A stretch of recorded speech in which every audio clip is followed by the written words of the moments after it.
Assalamualaikum warahmatullahi wabarakatuh. Jumpa lagi dengan podcast Kesengsem Madrasah Sanawiyah Negeri 4 Banyuwangi bersama saya Lulu Anwaria.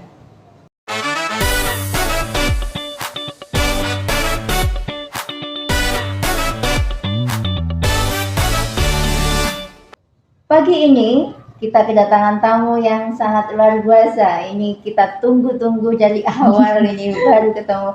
Assalamualaikum warahmatullahi wabarakatuh. Waalaikumsalam warahmatullahi Kak wabarakatuh. Vicky dan Kak Naila, bagaimana kabar hari ini? Alhamdulillah sehat baik. Baik sekali. Alhamdulillah. Bisa datang ke sini, alhamdulillah. Baiklah pemirsa, kita intip dulu nih kurikulum vitae mereka yang sebetulnya kalau dibilang ini bikin geleng-geleng saya. Banyak prestasi dari mereka. Coba ini dari Kak Vicky Dwi Cahyono dulu SPD. Riwayat pekerjaannya sebagai guru seni budaya ya di SMK Negeri 1 Tegalsari di tahun 2012 dan 2000 sampai 2021 ya. Kemudian akhirnya beralih lagi, alhamdulillah, sebagai guru kompetensi keahlian kriya kreatif batik dan tekstil di SMK Negeri 2 Tegalsari tahun 2014 sampai sekarang. Kemudian sebagai ketua kompetisi keahlian kriya kreatif batik dan tekstil di SMK Negeri 2 Tegalsari tahun 2014 sampai sekarang. Nah ini nih sebagai owner serupa batik perlu diketahui nih owner guys. Tahun 2016 ya mulai menitikan ini. Okay. Kemudian sebagai anggota APAPBI Asosiasi Pengusaha Pengrajin Batik Indonesia. Wow luar biasa ini. Sebagai anggota Asosiasi Batik Sakar Jagat Blambangan Banyuwangi, juga sebagai narasumber One Pesantren One Podcast program OPOP Jawa Timur bidang batik tahun 2022. Kemudian juga ini sebagai pelatih peserta juara 1, terus juara 1 ini lomba kompetensi siswa SMK tingkat nasional dalam bidang apa ya, tekstil ya, tahun 2019. Kemudian lagi juara 1 lagi di tahun berapa 2020. Kemudian ya, di tahun 2021. Wow luar biasa ini prestasi yang Kak Vicky raih ini apa aja? Nominator lomba desain motif batik khas Banyuwangi dalam rangka Banyuwangi Batik Festival di tahun 2012 yang kemarin tidak? Ya, tidak ada kemarin. Oh, tidak ada. Kemudian juara 1 guru excellent bidang batik tingkat nasional KKSI tahun 2019. Kemudian yang ketiga nih nominator Painting of the Year tahun 2013. Semoga di tahun ini prestasinya akan meningkat. Amin, amin. Kemudian yang kedua nih, yang masih imut, ini generasi di sana ada generasi milenial, di sini ada generasi Gen Z nih, Gen Z-nya ini ya Gen Z yang apa ya? Generasi strawberry. Yang merah-merah. Coba ini kita intip juga, Kak Naila ini sebagai penulis, pembelajar juga pengabdi. Nah, bagaimana sih pengalaman dia? Kita intip dulu ya. Sebagai anggota gradasi Forum Penulis Nasional, oh, keren nih. Kepala Staf Bidang Humas Formasi Forum Remaja Literasi MAN 2 Tasikmalaya di tahun berapa ini Kak? Tahun 2020. Oke. Kemudian ada beberapa penghargaan yang sudah Kak Naila dapat, ini apa saja itu? Kemenak Tasikmalaya Award di tahun 2022, kemudian Pegiat Literasi Pelajar Pembangun Literasi Daerah Kemenak Tasikmalaya Award di tahun 2022, kemudian sebagai penulis muda ini ya, nyalip dulu ini. Mantap. 3 buku solo dalam 1 tahun karyanya diterbit di tahun 2022 ya. Kemudian anugerah delegasi para Samya. Apa ini KPPJB. Oke. Kemudian peraih medali emas OSN tingkat nasional di tahun 2022 oleh Prisma Cendekia Competition bidang sosiologi dan antropologi. Oke. dan skill yang dia mumpuni itu selain penulis juga dia jago MC ternyata. Ada beberapa event yang digelar dan MC-nya Kak Naila. Oke, nanti dulu bisa belajar dengan Kak Naila. Kemudian selain dia juga penulis, jago MC, wow ternyata juga dia mengabdikan diri di sebagai staf pengajar tahfidzul Quran. Subhanallah, Kak Naila. Kenzi yang luar biasa ini. Komplit Bu ya. Komplit ini ada di Kak Naila. Nantilah kita ngobrol lebih jauh dengan Kak Vicky dan Kak Naila di tahfidzul Quran di Yayasan Nurul Iman ya, Nurul Iman di Tasikmalaya juga. Oke. Kemudian dia juga bukunya sudah SBN ya. Alhamdulillah luar biasa. Oke, sekarang kita tanya-tanya santai nih kepada Kak Naila dan juga Kak Vicky. Bisa mungkin memperkenalkan lebih detail tentang siapakah Kak Naila dan juga Kak Vicky. Kemudian gimana nih rasanya bisa reuni atau melihat MTSN 2 dulu ya menjadi MTSN 4 Banyuwangi ini. Monggo mungkin yang junior dulu atau senior dulu. Junior apa senior? Monggo Kak yang senior dulu aja. Kak Vicky. Ya. Baik, terima kasih. Assalamualaikum warahmatullahi wabarakatuh. Adik-adikku semuanya, tentunya khususnya siswa-siswi MTSN 4 Banyuwangi Bu ya sekarang. Kalau pada zaman saya dulu MTS Negeri Banyuwangi 2. Nah itu. Sekarang sudah berubah ternyata. Alhamdulillah sangat bangga sekali saya sudah diundang di sini dan bisa melihat sekolah saya tercinta dulu di tahun 2005 saya lulus. Itu sangat membanggakan dan sangat nggak bisa dibayangkan saya bisa diundang di sini. Mohon izin diperkenalkan, saya Vicky Dwi Cahyono. Untuk saat ini saya berdomisili di Desa Wringin Agung, Kecamatan Gambiran, tepatnya.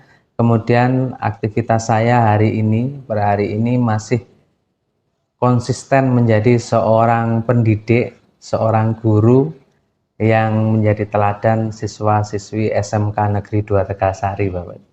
Itu. Kemudian selain itu saya juga bergerak di bidang wirausaha. Saya sebagai owner dari Serupa Batik, tradisional batik khas Banyuwangi. Oke, nanti itu dulu gimana nih ceritanya kok bisa menjadi owner ini, luar biasa. Oke. Iya. Ke Kak Naila. Ya. Bismillahirrahmanirrahim. Assalamualaikum warahmatullahi wabarakatuh. Ya, perkenalkan saya Naila Faiza Putri Alia, mahasiswa jurusan Ilmu Bimbingan Konseling Islam Universitas Islam Negeri Sunan Gunung Jati Bandung. Dulu saya di sini itu keluaran tahun 2018 dan sekarang setelah kembali ke sini ngerasa Masya Allah keren banget. MTSN 4 Banyuwangi perkembangannya pesat sekali dari mulai infrastruktur, program-programnya juga, kemudian ya semuanya banyak perubahan beda dengan pas angkatan saya gitu. Dan merasa bersyukur dan terima kasih juga sudah bisa diundang ke podcast ini gitu. Oke. Terus ini Kak Naila dan juga Kak Vicky, apa sih yang paling berkesan semasa bersekolah di MTSN 2 dulu ya, MTS Banyuwangi 2 gitu. Ya. Apa nih kesannya? Siapa dulu Bu? Siapa? Ya, ini generasi yang berbeda, ceritanya pasti beda-beda. Iya. Saya dulu Bu ya.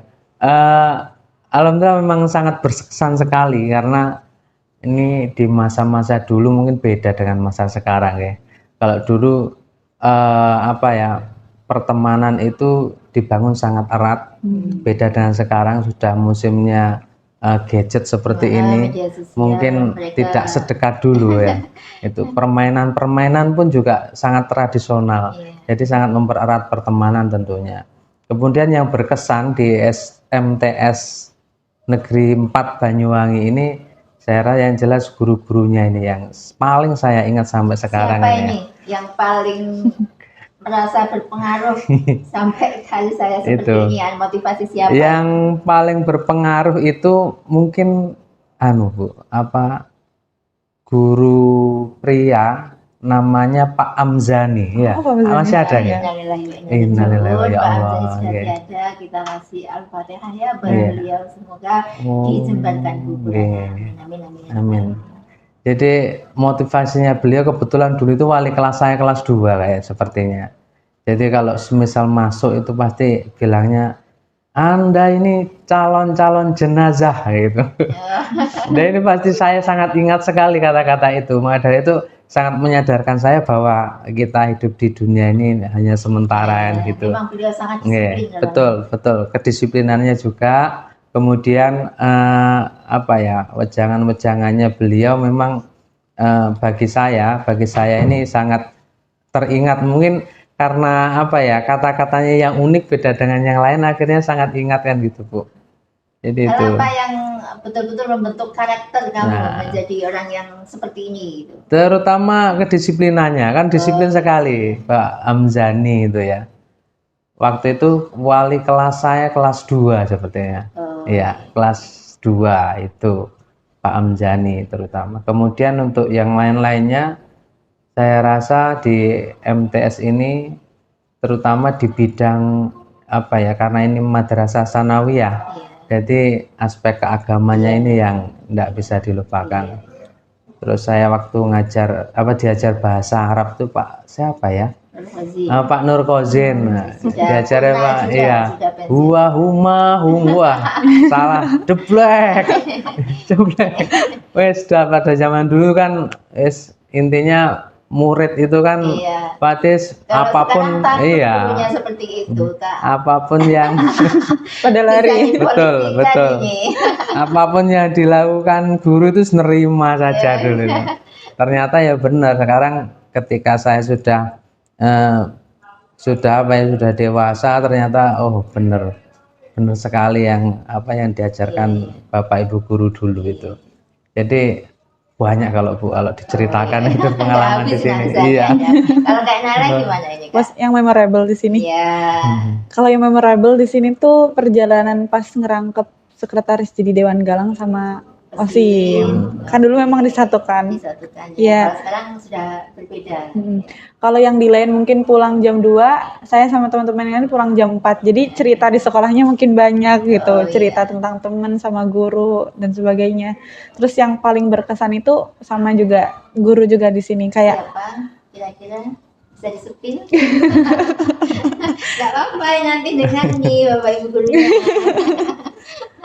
Tentunya guru yang paling berkesan tuh guru yang emang membina kita nggak cuma di dalam kelas tapi di luar kelas juga, kayak ya Pak Irwan, Bu Lulu, memberi motivasi. Bahkan beliau ini sampai sekarang pun jadi mentor saya sampai kuliah. Kalau saya tanya-tanya atau apa, misalkan ada sesuatu yang bagi saya kurang bisa dimengerti atau cari pemecahan masalahnya, saya larinya ke Pak Irwan. Guru spiritual juga ya? Iya, guru spiritual. Yang betul-betul bisa membentuk karakter Kak Nay itu seperti apa? Guru. Mungkin dari organisasinya, dari gurunya itu seperti apa? Lebih ke guru sih, nggak tahu kenapa ya. Mungkin kalau ibaratnya kan guru tuh kedua, orang tua kedua gitu ya. Rasanya pesan-pesan yang diutarakan guru itu kena gitu ke saya gitu. Jadi kayak misalkan dulu sempat dibilangin, orang sukses itu bukan orang yang bisa semuanya, tapi orang yang bisa membaca keadaan gitu, kata Pak Irwanto gitu. Langsung, oh iya bener, langsung saya coba pelajari apa yang dibilangin Pak Irwan, dan sekarang mungkin itu yang membentuk saya sampai sekarang. Jadi gitu. Pembentukan itu kita itu harus ditempa dengan suatu kondisi gitu kan, terbentur. Jangan, kalau memang kan anak sekarang, Gen Z sekarang kan suka instan gitu kan. Apa jadi Oke. Gimana nih tantangan terbesar yang dihadapi saat beradaptasi di waktu Kak Nay di perkuliahan? Kalau Kak Vicky mungkin di kerjaan, tantangannya seperti apa? Berarti peralihan dari sekolah ke kuliah ya?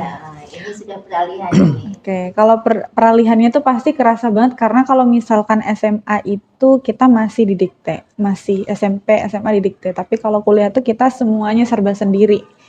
Semuanya serba sendiri dan kalau misalkan SMA itu harus benar-benar yang saya rasakan ya harus benar-benar tahu life path gitu. Kita mau kemana, passion kita di mana, misi kita apa, dan itu harus dilihat ujung akhirnya kemana gitu. Kalau enggak nanti kita pas udah di kuliahan kita kehilangan jati diri. Beneran. gitu ya. Iya, karena banyak yang saya lihat gitu, teman-teman mungkin kayak ngerasa apa ya? Ya mungkin masih dalam pencarian jati diri.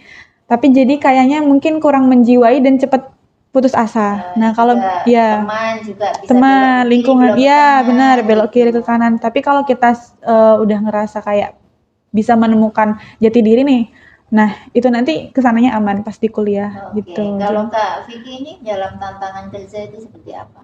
Kalau tantangan kerja saya sih sebenarnya terkait dengan bagaimana kita bergaul, bersosial dengan teman. Channel Karena ya, iya betul. pentingnya ini. Terutama kalau di dunia guru ini karena berbagai macam karakter guru sehingga kita harus pintar-pintaran bergaul.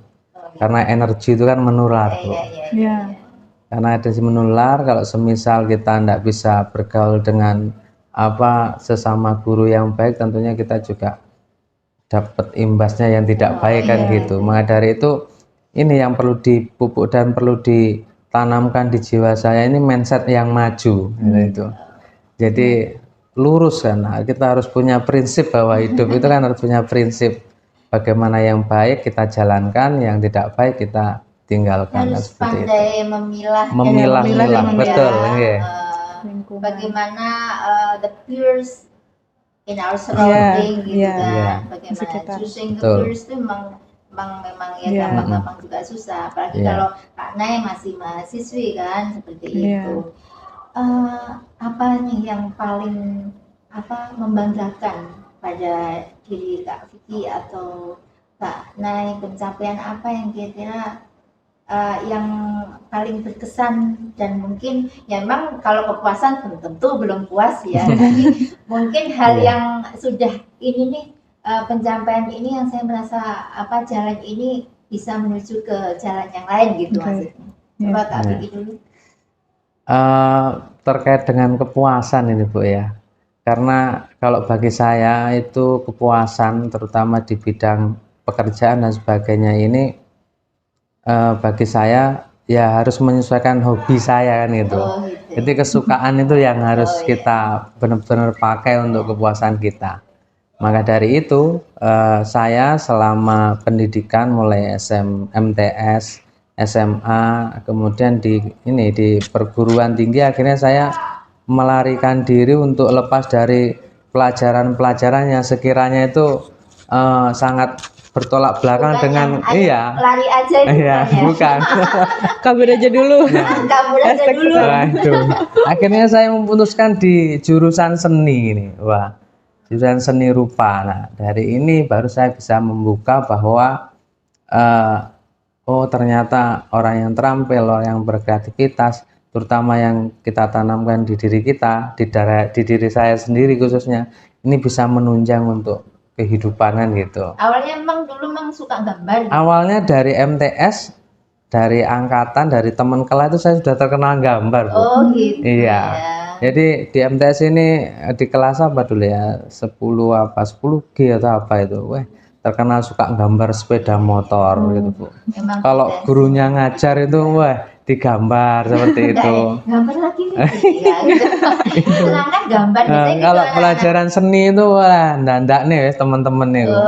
Gitu. Seperti itu. Akhirnya dibawa terus sampai ke SMA, seneng gambar terus, Bu.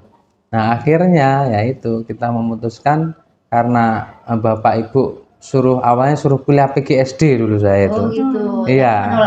Menolak saya, ndak mau saya. Pokoknya kalau pengen saya kuliah ya saya harus menyesuaikan kesukaan saya kan gitu. Akhirnya saya namanya apa dulu ya? SPMB namanya. Ya, SPMB dulu. Ya, SPMB memilih jurusan itu seni rupa akhirnya. Pendidikan seni rupa. Nah, di Universitas Pendidikan Ganesha. di sana. Bali, iya, Apalagi itu. Bali. Iya. Dan alhamdulillah tidak tergerus oleh kondisi di sana ya. Alhamdulillah, karena memang sudah dibekali apa ya? Ini keagamaan yang kuat ini. Akhirnya kuat imannya, Bu. Di wabah. Itu.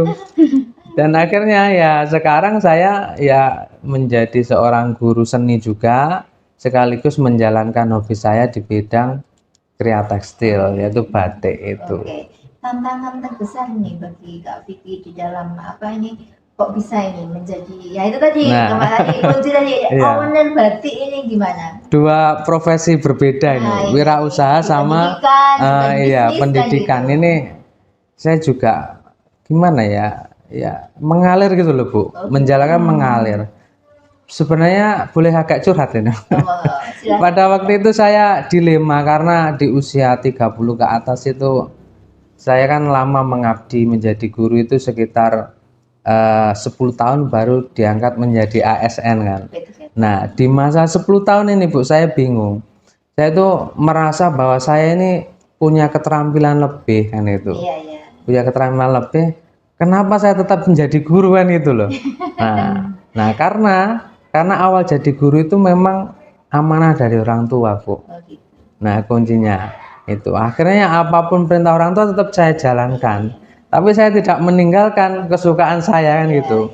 Tetap akhirnya berwirausahalah saya keterampilan, mulai dari usaha saya online buat karikatur online itu melukis, kemudian lukis ya mural dinding TK-TK itu sampai menemukan titik di usaha batik ini. Nah ini itu gimana? Sebenarnya titiknya ini saya di usia 30 ke atas, saya kalau tidak diangkat menjadi pegawai negeri lah saya akan balik kanan ini. Melarikan diri. Ya, melarikan diri. Kabur aja dulu. Awalnya seperti itu. Iya, melarikan diri karena lama Bu. Karena ya namanya orang sudah berkeluarga dan sebagainya kan pastinya kebutuhan dan sebagainya kan itu. Sedangkan guru kan ya harus ikhlas mengabdi kan gitu. Akhirnya ketika di usia 33, nah alhamdulillah saya diberi kesempatan untuk tes P3K namanya, tahap 1 itu saya diterima dengan posisi ya usaha ya sudah jalan, akhirnya sekarang sama-sama jalan kan itu. Dan akhirnya betul. Kemudian skillnya menjadi iya betul. Jadi jalan hidup, panggilan hidup. Awalnya mau melarikan diri. Oh ternyata benar, akhirnya saya rasakan benar orang yang istiqomah dalam suatu bidang insya Allah menemukan jalannya. Itu istiqomah betul. Tetap harus kita. Seperti itu Bu. Kalau Kak Nay gimana? Titik balik dari kan masih proses ini ya, masih proses. Tapi kan di dalam proses ini ada hal ya yang mungkin ini nih aku merasa bangga dengan satu ini nih, nanti kedepannya harus aku tinggalkan di sini nih titiknya gitu. Titik balik dimulai itu pas lulus SMP justru Bu. Gitu. Lulus pas SMP tuh MTS. Iya MTS, pas MTS itu ngerasa ya sebagaimana layaknya murid yang lain lah, sekolah, organisasi dan sebagainya. Tapi ngerasa lulus kok kayak nggak ada yang dibawa gitu. Waktu itu saat itu ngerasanya gitu. Akhirnya ngerasa hampa, titik balik waktu itu memutuskan untuk berhenti dulu setahun. Yang lainnya pada sekolah. Off dulu nih Nay. Iya off dulu, saya off dulu. Yang lainnya pada sekolah. Sekarang kan teman-teman saya pada di tingkat ke atas gitu. Kakaknya sejalan. Iya. Off dulu, memilih untuk menepi sejenak. Menepi sejenak. Mondok 1 tahun. Sesat kan Nay? Enggak. Kabur dulu juga. Enggak. sedang mencari sebenarnya maunya apa sih gitu. Selama ini cuma ikut. Enggak apa-apa gitu. Enggak apa-apa. Enggak merasa gimana ini anak saya enggak gitu. Enggak apa-apa. Gitu. Karena selama yakin sih mungkin kayaknya ya udah ketemu jalannya gitu. Meskipun ya kayak ibaratnya kok enggak sama, enggak kayak yang lain, sekolah dulu enggak. Ini menepi dulu terus jadinya ambil program yang tahfidz itu 1 tahun. Dan itu ngerasa titik balik beneran Bu. Kayak ya mungkin di ketika yang lainnya sekolah, saya mondok dulu terus enggak sama sekolah. Dan Di sana tuh bisa fokus sama Quran, dan dari situ jadi tahu gitu. Oh ternyata apa ya? Mungkin kalau kita dekat ke Quran tuh hawanya kayak kan adem, dan juga kan saya waktu itu harus diprogram buat namatin, dan itu saya harus baca terjemah buat setoran. Saya jadi dari situ banyak kayak tahu cara kerja, sebagian cara kerja dunia dari cerita Nabi, cerita apa keajaiban dulu, terus yang akhirnya merasa itu kayak setelah keluar dari itu titik balik kehidupan saya kesananya lebih dimudahkan oleh Allah gitu. Akhirnya sampai di SMA atau aliyahnya lanjutin di tahun berapa? Ya, SMA-nya ngelanjutin di tahun 2020 pas zaman Covid. Ya, zaman Covid 2020. Terus sampai ke Tasik ini gimana? Sampai ke Tasik. Nah, waktu itu sebenarnya udah sekolah Bu di sini di SMA di Mansrono. Iya. Terus di Mansrono. Iya, di Mansrono dapat satu semester. Oh, gitu. Satu semester, kemudian ada yang manggil nenek saya. Oh, gitu. Neneknya di Tasik. Neneknya di Tasik. Ibu saya anak bungsu, biasanya kan bungsu yang nemenin orang tua kan ya. Nah, tapi ibu saya yang ikut ayahnya nggak diizinin. Iya. Artinya Nailah ya. Iya, sayalah yang ke sana menemani. Bukan korban ya, bukan ya, Nay.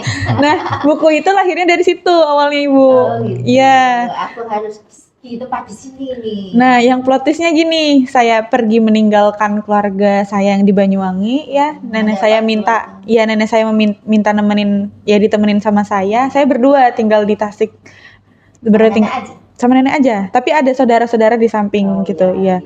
Nggak ada setahun. Cuman di rumah itu neneknya aja. Iya, nggak ada setahun beliau meninggal. Saya ngerasa kesepian banget, ngerasa kayak saya ninggalin keluarga saya nih. Iya, nenek ninggalin saya, aduh sakit waktu itu rasanya. Iya. Terus jadi di situ kayak yang awalnya punya banyak mimpi, tapi kayak ngerasa udah hopeless banget, bukan hopeless ya, kayak mati rasa gitu, kayak mungkin memang fase penyembuhan gitu lah ya Bu ya. Dari situ saya mencari penyembuhannya dari buku. Disitulah akhirnya kenapa bisa 1 tahun 3 buku itu semuanya saya keluarin. semuanya saya keluarin dan akhirnya ngerasa oh ternyata apa ya, seni itu nggak harus sempurna ya Pak ya. Justru bahkan kecacatannya, abstraknya itu bisa dihargai, bisa jadi seni selama itu orisinil dan punya suatu hal yang unik gitu. Kalau dibilang buku saya jauh dari buku-buku yang ada di perpustakaan atau buku-buku yang sudah cetak gitu. Tapi waktu itu saya mulai milihnya ya udah, saya ngobatnya seni. Judul buku pertamanya Tak Perlu Berakal, tentang puisi, jangan baca pakai akal. Kalau pakai akal, kelihatan banyak salahnya. Pakai perasaan aja, nanti bisa dinikmati. Iya, kayak puisi katanya semakin bulat, semakin puitis itu. Iya, semakin arahnya, gitu. Ya, semakin nggak bisa dipahami, abstrak tuh semakin tinggi biasanya karya lukisan ya. Kalau misalkan terus di tahfidz ini gimana nih? Sudah 30 juz kah atau seperti apa? Kalau di tahfidz waktu itu kan ikut program tahasus yang 1 tahun diprogramkan untuk selesai gitu. Jadi waktu itu memang 3 bulan, 60 hari itu harus sudah selesai. Sudah selesai. Iya. Terus kita ngaji sekitar 10 jam sehari. Dan itu gimana Kak Vicky? Itu Kak Vicky Pak Ente. Rasanya duduk ya menghayal. Rasanya kayak pelatihan militer Bu, yang lain kita kayak di program beneran Bu. Jadi kita jam 1 pagi harus bangun, jam 1 pagi. Kita harus lari. Biar nggak ngantuk ya. Mungkin lari 20 kali, terus habis itu kita hafalan, setoran. Nah, mungkin dari situ ngerasa alhamdulillah beres Bu. Tapi ternyata efeknya tuh kerasanya 3 tahun setelah itu saya kurang bisa gimana ya, mencerna bacaan tuh susah Bu. Jadi karena terlalu diforsir. Iya. Untuk sekarang dalam pengabdiannya itu manfaatnya seperti apa? Manfaat untuk hafalan itu. Kan sekarang pengabdian di rumah bakti itu. Kalau yang ini saya lebih ke mungkin mengajarkan metode hafalan versi umurnya, sesuai umurnya gitu. Kalau yang saya rasa mungkin setiap program ada sisi plus minusnya gitu. Tapi dari situ saya tahu ternyata jangan gini, terus gini. Nah, mungkin ya dari situ saya kayak misalkan kalau untuk hafalan tuh ada yang terjemah, basic dari terjemah atau basic dari pengulangan atau basic dari lugawi, biasanya buat yang udah paham nahwu shorof. Nah, itu biasanya saya ngajarin kayak oh caranya kayak gini hafalan kayak yang sesuai umurnya yang nyaman Terus gimana. dari sini tantangan terberat yang Nay rasakan itu masih apa nih yang masih Tantangan terberat ya. berat buat Nay yang harus never give up kan kita, harus terus dijalani nih. Tantangan terberat sih mungkin menghilangkan keraguan sih. Saat ini ya. Iya, menghilangkan keraguan masih ada. Ya udah itu Qurannya dipakai Nay. Tawaswasu. Benar. Tawaswasu itu nggak boleh kan? Itu harus memang apa namanya ya manusiawi lah. Ya pasti ada. Oke, dari segala perjalanan yang ada ini sangat luar biasa ini anak-anak M4B ini khususnya ini bisa buat pelajaran buat kalian ini ya. Motivasi buat kalian, kedisiplinan itu kunci gitu. Betul. Mungkin ini berikan motivasi atau apa tips apa untuk anak-anak MTSN 4 Banyuwangi saat ini kita harus seperti apa adik-adik ini untuk mencapai kepada tingkat kesuksesan ya yang mungkin boleh orang rasa ini belum sukses tapi lain lagi yang dirasakan. Mungkin ya apa ya perjalanan ini harus memang diraihnya sesuatu yang berprosesnya itu luar biasa. Mungkin Kak Vicky saya dulu yang bisa ini motivasi buat adik-adik ini. Buru-burukan lele ini.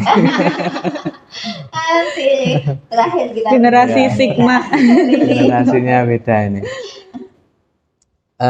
Motivasi nih ya buat adik-adik semuanya yang saat ini masih duduk di MTS Negeri 4 Banyuwangi. Yang jelas disiplin itu yang utama. Itu yang penting disiplin yang utama. Apapun perencanaanmu kalau tidak dilaksanakan dengan disiplin, insya Allah tidak akan mudah tercapai. Jadi itu mungkin Bu dari saya. Iya. Oke, karena kalau dari aku gini, mungkin buat adik-adikku ya, untuk yang generasi Gen Z sama juga Gen Z, Gen Alpha dan gen-gen selanjutnya nanti, hidup ini memang sulit lah. Mungkin kita peralihannya berbeda gitu.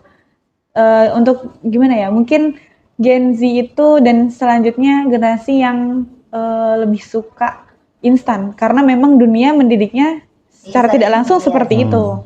Tapi perlu kalian ketahui gitu, ada satu hal, dua hal yang kita harus memperolehnya tuh nggak instan, dan itu kalian akan menemukan gitu. Jadi itu tadi, bersiaplah untuk terbentur dan terbentuk gitu. Terbentur dan terbentuk ya. Iya, terbentur dan terbentuk. Dan juga jangan pernah berhenti belajar karena hidup tidak pernah berhenti untuk mengujimu. Mungkin seperti itu. Sudah, Bu. Luar biasa. Oke, ini untuk alma mater kita apa nih? Dua kata apa untuk alma mater kita kedepannya mungkin pengennya atau mungkin diajarkan Joni atau mungkin apa? Nah itu itu Bu, ya, saya tunggu itu Bu. Iya. Harapannya apa nih untuk apa namanya ya masukan, iya. Bukan hanya Rioni saja, masukan dari alumni mungkin ya Bu ya. Dari alumni mungkin mau mengajak alumni yang lain atau seperti apa. Kita ini didengarkan seantero Nusantara bahkan dunia ya. Sem ini. Oke, monggo Kak Vicky. Saya dulu Bu ya. Buat MTSN 4 Banyuwangi tetap maju dan selalu berprestasi, dan buat alumni semuanya yang khususnya di alumni saya ini tahun 2005 ya, Mari Rioni ditunggu Bu Lulu di sini ya. Siap menjadi tuan rumah nih. Jadi itu tetap semangat, MTS Banyuwangi selalu nomor 1 di Banyuwangi. Itu ya number 1 itu cukup ya. Kalau aku sih mungkin ini masukan ya Bu ya. Masukan tentunya reuni sih, itu udah pasti. Reuni, terus mungkin yang kedua program-program kayak podcast kayak gini sebenarnya sangat bagus Bu. Terus juga saya mendukung banget, dan juga kalau misalkan diperluas mungkin ada seminar atau apa tentang ini kan eskul banyak ya Bu ya. Nah pasti mungkin sebenarnya jejak alumni yang sebelumnya itu ada yang mungkin mahir di eskul itu, misalkan ya misalkan bapaknya kan ini Seni rupa. ya seni rupa itu Biasanya misalkan bisa dibuka pelatihan kah atau seni rupa, seminar dan ya. sebagainya. Itu jadi kayak mungkin kita juga alumni masih tetap bisa berkontribusi buat MTS juga masih terasa tersambung silaturahim kita, dan juga jadi kayak yes menyeluruh gitu lah Bu yang ya jadi ada hal yang bukan sekedar Yoni tapi ada kontribusi, ya ada kontribusi, ada kontribusi dari mereka yang punya skill pada bidangnya masing-masing, betul, kan? betul. Jelas ini alumni kita sangat banyak sekali, bukan ini cuma hanya salah satu atau salah dua saja salah satu atau salah dua saja yang di sini. Ada yang sudah jadi dokter mungkin ya di bidang kesehatan, bisa menularkan menularkan bagaimana cara hidup sehat dan seterusnya. Kemudian Kak Nay mungkin di bidang menulis, nanti bisa menularkan tulisnya. Kak Vicky di bidang seni rupanya, art and-nya. Kemudian ini coba di karyanya yang ini karya menulisnya, salah satu karya batiknya mana? Batiknya coba. Bentar. Ini kayak gini pemirsa ya, yang mungkin mau pesen buku dan juga batik khas Banyuwangi. Ini boleh ke Kak Vicky, bukunya juga yang suka membaca nih boleh ke Kak Nay ya. Luar biasa ini prestasi mereka berdua. Kita tunggu ya para alumni yang lain ini prestasinya kita tularkan kepada anak-anak MTSN 4 Banyuwangi untuk memberi motivasi bahwa nggak salah loh kalian pilih MTSN 4 Banyuwangi. Mantap. Pada ini kebetulan ini kan kita lagi PPDB juga jalan masih jalur prestasi. Ada jalur prestasi, ada jalur undangan dan juga ada jalur reguler. Nah, ini yang punya prestasi, monggo putra-putrinya Bapak Ibu di luar sana ini kita daftarkan ke MTSN 4 Banyuwangi. Mungkin nanti lebih jauh informasi itu ada di link berikut ya. Nanti kita bisa cek di sini ya. Mantap. Di sini. Di sini. Atau mungkin kita tutup dengan ubur-ubur ini. Boleh, ubur-ubur nih. Slogan andalan. 2025 ini. Oke. Kita siap, ayo. Ubur-ubur ikan lele, ayo sekolah di M4 Bile. Oke, terima kasih Kak Nay dan juga Kak Vicky. Sama-sama juga kehadirannya pada podcast kali ini. Nanti semoga berikutnya atau tahun-tahun mendatang atau bulan-bulan mendatang para alumni mungkin dicolek lah ya. Alumni komen di bawah kalau mau diundang. Komen di bawah kalau diundang. Ditunggu. Oke, pemirsa, itu tadi sekilas balik dari para alumni M4B yang luar biasa.